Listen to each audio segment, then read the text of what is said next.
Allahumma salli ala Muhammad. We see Rasulullah was described as a rahmah. Quite clearly in the Quran, Allah subhanahu wa ta'ala describes Rasulullah as a rahmah, as a mercy. However, a mercy upon who? A mercy upon the believers? A mercy upon the Muslims? No. A mercy upon mankind. A mercy upon humanity. So therefore, if we see Rasulullah's mercy can be spread across all of humanity, Rasulullah's mercy can be spread across all of mankind. Therefore, we see when it comes to generosity, and especially in the month of Ramadan, when we are in the position to be able to give sadaqah, when we are in the position to be able to be generous, we see that following the example of Imam Hassan, we can truly allow this to be to any person and to anyone. Of course, charity starts at home. Of course, we apply it to our own communities. However, very importantly, we must understand that we must go outside the folds of our community. And if we see someone struggling on the street, it's our responsibility as followers of Imam Hassan to make sure they're aided to and to make sure we help them. If we see someone struggling in our workplace as followers of Imam Hassan, it's our responsibility to make sure that we go to their aid. If at work, at university, at school, wherever it may be, we see someone in need, it's our responsibilities as people who define ourselves as followers of the Ahlul Bayt to make sure this generosity is spread far and this generosity is spread wide. Therefore, when we look at the month of Ramadan, we see the month of Ramadan is a beautiful opportunity. It's a beautiful opportunity for us to understand what giving truly is, what generosity truly is, what Imam Hassan alayhi salam truly stood for. And upon his wilada, alhamdulillah, upon this auspicious day and occasion, we see that if we allow this particular change in our life, this particular change in ourselves, this is something we are doing in the light and inshallah in the footsteps of the Ahlul Bayt. Therefore, the act of giving and the act of charity is something that coincides with the act of truth itself. What do I mean by this? What's truth got to do with charity? What's haqq got to do with sadaqah? We see in the chapter of the Holy Quran that we read every single day. When we look at Surah Asr, what does it state? Bismillahir Rahmanir Rahim wa la Asr. Innal insana lafi khusr. Illa alladhina amanu wa amilu salihat wa tawasaw bil haqqi wa tawasaw bis sabr. What do we understand here? Allah subhanahu wa ta'ala is explaining to us. First of all, He swears upon time. He says, wa la Asr. I swear upon time. Innal insana lafi khusr. Most verily, humanity is upon loss. So Allah subhanahu wa ta'ala is making a general statement here. He's saying humanity as a whole, and generally speaking, you are upon loss. Innal insana lafi khusr. The general principle is brought forward first, is it not? If I'm to bring any principle, I would bring the general principle first, and then the specific principle. For example, if I'm to say that the people in SI Education Center are nice, this is the general principle, except from, there's no exceptions, but nonetheless, except from X, Y, and Z. Allah subhanahu wa ta'ala in the Holy Quran is giving us the same principle. وَلَا عَصْرٍ إِنَّ الْإِنسَانَ لَفِي خُسْرٍ. Humanity is upon loss. Very well. So he is saying that the vast majority, the general principle, the population falls within inside this category. So we learned a few things from here. One thing we learn is that Allah subhanahu wa ta'ala is saying the majority is by no means a understanding of the truth. For example, someone may say that we are upon the majority, therefore we are upon the truth. Our madhab has the most people, therefore we are upon the truth. Our religion, for example, has the most numbers, therefore we are upon the truth. Allah subhanahu wa ta'ala takes this out entirely. He states, وَلَا عَصْرٍ إِنَّ الْإِنسَانَ لَفِي خُسْرٍ. The majority population is by no means a measure of the truth. The only people who are truthful and successful are who? إِلَّا الَّذِينَ آمَنُوا وَعَمِلُوا الصَّالِحَاتِ. First of all, those who have iman and those who have amil salih. Correct? We have 2 points here. So my question to you, respected brothers and sisters, is this. Why both? Why do we need iman with amil salih? Why can't we have amil salih without iman? Or why can't we have iman without amil salih? It's an important point, is it not? Why does Allah subhanahu wa ta'ala combine this in the Holy Quran? We see an individual can have iman. They can wish the best things for people. They can have the best intentions. However, in actual pragmatism, nothing. What have they given? Nothing. What have they dedicated themselves to? Nothing. What have they built towards? Nothing. They just sit at home and have good intentions. Good intentions mean nothing unless you have amil salih. Equally, is amil salih itself enough? No. Someone may be doing good things, however, it might be for the wrong intention. Someone may be doing good things, however, it may be to show off to someone else. Someone may be doing good things, however, it might be for another reason. Therefore, iman and amil salih need to come together. We continue on to the point of our discussion. إِلَّا الَّذِينَ آمَنُوا وَعَمِلُوا الصَّالِحَاتِ وَتَوَاصَوْا بِالْحَقِّ وَتَوَاصَوْا بِالصَّبْرِ. Our mawdu', of course, of today's discussion is looking at Imam Hassan and the sifat that he brings to rise. It states that an individual who, of course, has iman and amil salih are the exception of those who are upon the losers, as Allah subhanahu wa ta'ala has described in the second verse of Surah Asr. So, وَلَعَصْرِ, he swears by time, إِنَّ الْإِنسَانِ لَفِي خُسْرٍ, humanity are upon loss. Apart from those who have iman, apart from those who have amil salih, apart from those who invoke the truth, and apart from those who invoke patience, right? وَتَوَاصَوْا بِالْحَقِّ وَتَوَاصَوْا بِالصَّبْرِ. Same question again, brothers. Why is it the case that we need to have one without the other? Why can't it just be was-sabr? And why can't it be just al-haq? We see Allah subhanahu wa ta'ala is telling us here that the truth without patience is something that's damaging. If I try to force the truth down someone, it will take them in a different direction. If I try to force the truth on someone without preparation, it will take them in the opposite direction. Equally, if I'm just patient, I'm not truthful, this is something that's not going to be beneficial to anyone. Therefore, when we look at Imam Hassan alayhi salam, salawat ala Muhammad wa ali Muhammad, Allahumma salli ala Muhammad, we see Imam Hassan as an individual who was generous. He was an individual who, of course, understood to the highest degree what sabr is. He understood what patience is. That patience, in actual fact, is an act of truth. That's why Allah subhanahu wa ta'ala in this verse brings haqq and sabr together. وَتَوَاصَوْا بِالْحَقِّ وَتَوَاصَوْا بِالصَّبْرِ. Therefore, when we look at haqq, we understand haqq and truthfulness to come from the word sidq. And therefore, we also understand charity to come from the same letters, sadaqah. Therefore, if we understand sidq and sadaqah are two concepts from the same tree, we understand the truth itself can only be upheld if we are able to give in the path of Islam. If we are able to donate in the path of Islam. If I have not given my time for my religion, therefore what truth am I upholding? If I have not given my resources in the path of my religion, what truth am I upholding? If I have not given in the path of Allah subhanahu wa ta'ala, I ask you, what truth is it that we are upholding? The best example of this is, of course, Sayyidah Khadija. Salawat ala Muhammad wa ali Muhammad. Allahumma salli ala Muhammad wa ali. We see Sayyidah Khadija, I ask you, brothers and sisters, is it anything that she did not give for the religion of Islam? Was there anything that she did not give for the religion of Islam? We can see that she was an individual who had all of the riches of the Arabian Peninsula at that particular point in time. And when she passed away, we saw the traditions dictated that they would share a date amongst themselves so that they would not remain hungry. They would sleep with a rock on their stomach because the hunger was getting so overwhelming. So when we look at Sayyidah Khadija, we can see that she was an individual who upheld the truth by means of giving. She upheld the truth by means of generosity. She upheld the truth by means of sacrificing the way of Allah subhanahu wa ta'ala and His holy Prophet, Rasulullah Muhammad sallallahu alayhi wa alihi. Allahumma salli ala Muhammad. Therefore we see that in this act of giving, in this act of generosity, we get closer to the truth. In this act of giving, in this act of generosity, we get closer to haqq itself. In this act of giving, in this act of donating, in this act of being generous, we see Allah subhanahu wa ta'ala has paired us with those who are upon the truthful. إِلَّا الَّذِينَ آمَنُوا وَعَمِلُوا الصَّالِحَاتِ وَتَوَاصَوْا بِالْحَقِّ وَتَوَاصَوْا بِالصَّبْرِ. We see the sabr element is of the importance here. The sabr element is what allows us to be generous. The sabr element is what allows us to truly become like Imam Hassan alayhi salam. Inshallah, before we move on and our time is less, can we have a salawat ala Muhammad wa ali Muhammad? Allahumma salli ala Muhammad wa ali. We see that the sabr of Imam Hassan alayhi salam, of course, it goes hand in hand with his kirama, with his generosity. What do we see by this?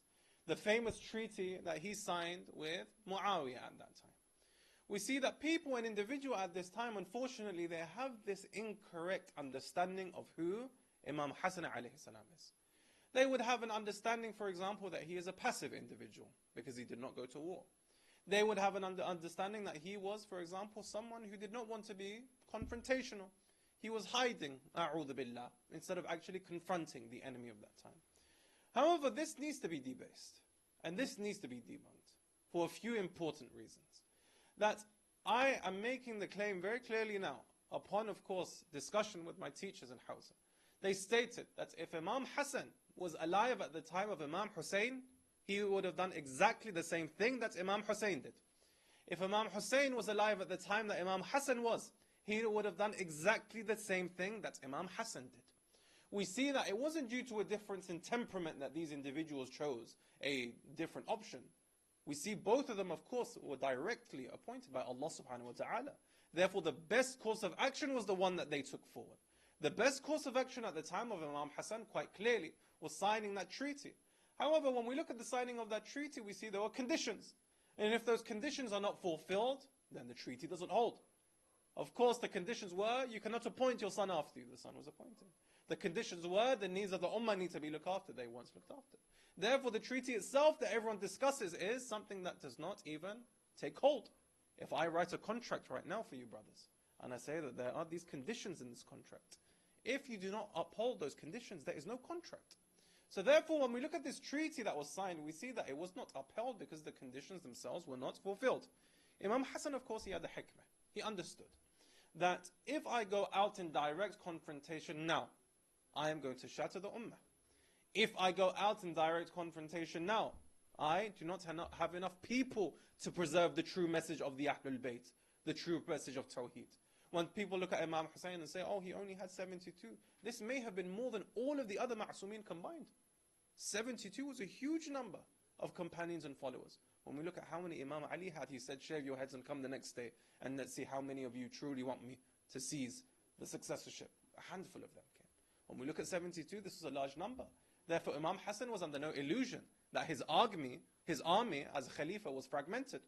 His army was dispersed. And if he went out, then the Ummah would have fractured and we would have no remnants of the Ahlul Bayt today. Therefore, in order to preserve, and also, a very important point, in order to quell any illusion from anyone that the Ahlul Bayt were never in any means of confrontation. When we look at, for example, the political situation today, we see that the Shia, we see that when it comes to the followers of the Ahlul Bayt, our first priority is, of course, always discussion. Our first priority is, of course, always trying to get to the best case solution. However, if that can't be reached, or if that can't be applied, then of course, last case scenario, we come and see what Aba Abdullah al-Hussein did as our wadhifa and responsibility. However, that's not the first point that we can go to, which is why Imam Hassan in his hikmah, Imam Hassan in his knowledge, Imam Hassan in his sabr, he was actually able to apply himself in an era where everyone was calling him a coward. A'udhu billah. He was able to, and what more strength can an individual show? If you have the strength, and you have the intention, and you have the ability to do something, but you choose not to because of a larger hikmah, and everybody is calling you a coward, and you still choose not to do it, because you understand that there is a larger picture at play, this is the most courageous thing that an individual can do. This is the bravest thing that an individual can do.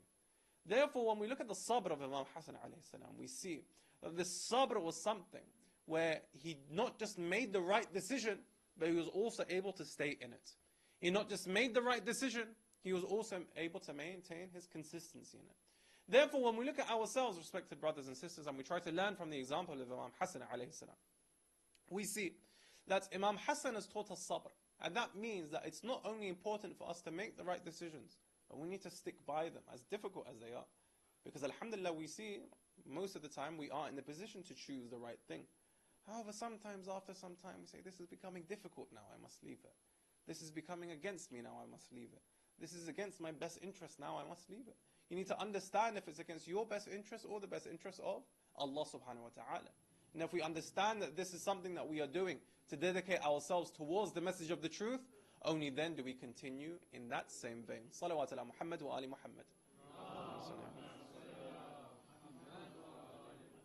Therefore, we continue our discussion, respected brothers and sisters, and we see when it comes to the celebration of Imam Hassan alayhi salam, we understand the sifa of kirama, of generosity, and we also understand the sifa of sabr. When it comes to sabr, we see that Imam Hassan taught us what true patience is. He taught us what it means. We have all fasted today. Fasting today, we see that we exercise this patience. We exercise this sabr. Throughout the day we wanted to eat. Throughout the day we wanted to drink. However, we chose not to for the sake of Allah subhanahu wa ta'ala. We chose not to because we understand there is something greater that I am building here. I am building my iman.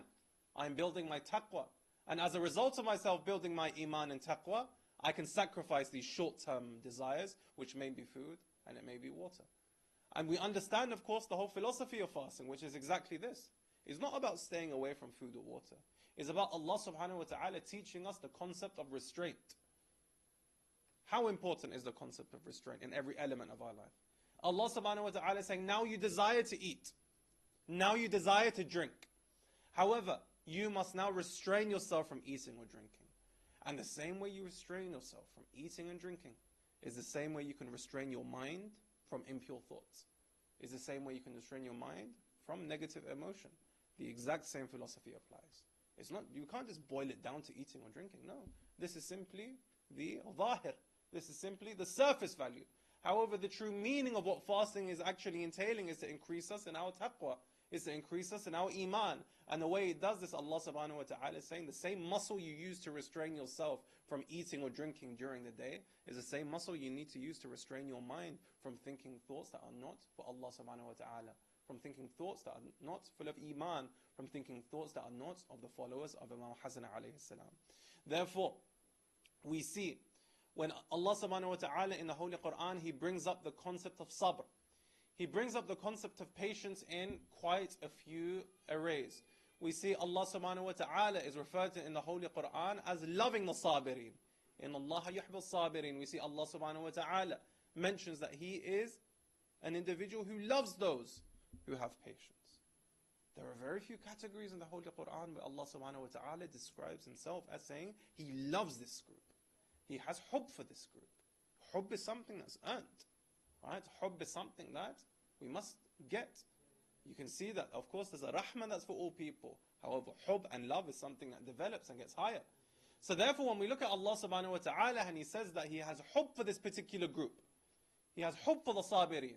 Therefore, we see that us as individuals, if we develop our patience, us as individuals, if we develop our sabr, then and only then are we in a position to actually receive the love of Allah subhanahu wa ta'ala. And the sabr, of course, is by understanding that things that we do in our day-to-day life, they require restraint. Someone has angered me, and I should now respond to them. But I now exercise restraint, and I don't respond back in an aggressive manner. You are now of the sabirin. Allah subhanahu wa ta'ala loves this group. I am now, for example, on the road, as many of us may be, and someone does something on the road which makes us angry, as has happened to probably all of us. We see at this point in time, if I now don't invoke anger at this particular point in time, I am now on the group of the sabirin. If I am now, for example, talking to my family, I'm communicating with my family, and they do something that is not to my preference. If I lash out and I act in an aggressive manner, this is something that takes me away from the love of Allah subhanahu wa ta'ala, and takes me away from proximity to Him. However, if I show patience, even if the other person is wrong, this is the point that I'm trying to make, that we think that if we have a justified reason to be angry, then therefore we must exercise that right. By no means. Of course there is a time for adala. Of course there is a time for justice. Of course there is a time for judgment. I'm saying that's fine. But I'm saying, let's say an individual has wronged you. Let's say that an individual has deceived you. They have scammed you. They have defrauded you. An individual has done this. I'm saying even in this situation, it's our responsibility to exercise sabr. Even in this eventuality, it is our responsibility to make sure that we are patient. We are patient. We do not allow our emotions to get the better of us. And then we make a decision out of a mind that is clear. Then we make a decision out of a mind that is pure. However, if we act out of emotion, if we act out of anger, this is not the group that Allah subhanahu wa ta'ala loves. If we act out of malice, and if we act quickly, we see Allah subhanahu wa ta'ala requires us to exercise patience. There was a particular story from Ayatollah Bahjat, rahmatullah alayh. And Ayatollah Bahjat, if you all remember, was famously quiet. He would always remain quiet. He would always remain very reserved in his dialogue. He would say that I talk for 1 hour a day. And even sometimes that 1 hour is too much and I try to cut it down. And if you would remember when you would go to him for istikhara, he would do an istikhara on a tasbih. You would go to him, he wouldn't even say yes or no, he would just shake or nod his head. So he was extremely limited in his speech. So when an individual asked why, he said that Nabi Adam, there's a particular tradition that states, Nabi Adam, he was sitting in a place, and people, his children were coming, and there were many children. They were coming, they were going, they were annoying him, they were making noise, and he was sitting there. And he was silent. He was sitting there and he didn't react. He was sitting there, he didn't get aggressive. And the children were coming and they're going, and someone came up to Nabi Adam and said that, why is it that you're not actually responding to these children? Why is it that you're not getting annoyed? Because this is something that's frankly quite annoying. What did Nabi Adam respond by saying? Nabi Adam stated, Allah subhanahu wa ta'ala said to me, if you would like to return back to the place that you came from Jannah, if you would like to return back to the place that you came from, then the one thing that you need to do is guard your tongue. So we see that the observation and the guarding of the tongue is the only thing that an individual needs to take into consideration when we look at the practice of sabr. So therefore, when being patient, we see that instead of using our tongue immediately, instead of acting immediately, if we just bring a bit of patience, if we just take a bit of time, if we're able to allow that pause between action and reaction, that's what puts us in the group of those who are loved by Allah subhanahu wa ta'ala. And that's what, of course, will ultimately return us back to where Nabi Adam came from, and that is the realms of Jannah. So we conclude our discussion there, respected brothers and sisters. And we see, alhamdulillah, upon the wilada of Imam Hassan alayhi salam, we see many examples that we take from his life. However, primarily, if we are able to enact and implement sabr, if we're able to enact and implement patience in every element of our life, can we truly understand that the legacy of Imam Hassan has continued, that the legacy of Imam Hassan has stayed alive in the current year, in 2026. And he has not died all those years ago, but rather it lives on because we continue in his practice and we continue in his memory. May Allah subhanahu wa ta'ala grant us all the tawfiq to inshallah live in the path of the Ahlul Bayt. May Allah subhanahu wa ta'ala grant shifa to all the marid. May Allah subhanahu wa ta'ala have mercy upon all the souls who have passed away. May Allah subhanahu wa ta'ala establish justice all across the world. And may Allah subhanahu wa ta'ala inshallah hasten the reappearance of Imam Sahib al-Asr wa Zaman. Ajjal Allah ta'ala faraj al-sharif. Wa akhira da'wana an alhamdulillahi rabbil alameen. Salawat ala Muhammad wa alihi al-tahirin.